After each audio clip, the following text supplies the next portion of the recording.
ভারতের একটি কবর থেকে বেরিয়ে এলো একটি জীবিত বাচ্চা, যা দেখে পুরো পৃথিবীবাসী অবাক। বিস্তারিত জানতে ভিডিওটি শেষ পর্যন্ত দেখতে থাকুন। ভারতের এক আলেম বলেন, আমরা 1 বছর আগে একটি গর্ভবতী মহিলাকে দাফন করেছি। তার পেটের মধ্যে 6 মাসের একটি বাচ্চা ছিল। হঠাৎ মহিলাটি মারা যায়।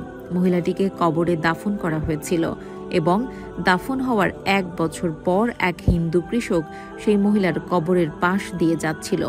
তখন হঠাৎ ওই কবর থেকে ছোট্ট একটা কান্নার আওয়াজ শুনতে পায়। সেই আওয়াজটা ছিল একটা ছোট বাচ্চার।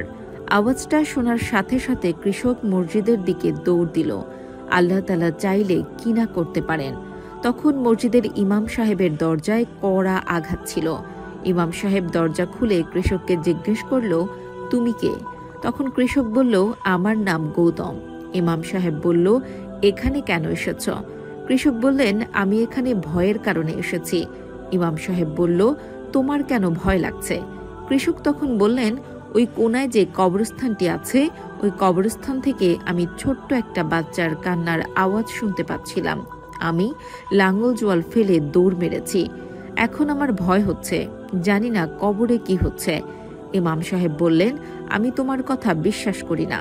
কিন্তু লোকটি বললেন, আল্লাহ আমাদেরকে জান্নাতও দেয় আবার জাহান্নামও দেয়, এটা কি আপনি বিশ্বাস করেন?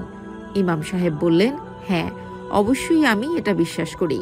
কৃষক তখন বললেন, আমি তো হিন্দু, আমি বিশ্বাস করি মানুষের মৃত্যুর পরে মানুষ হয় স্বর্গে যায় নয়তো নরকে যায়।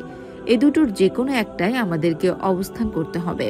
আর আমি শপথ করে বললাম, ওই কবর থেকে আমি ছোট্ট একটা বাচ্চার কান্নার আওয়াজ শুনতে পেলাম।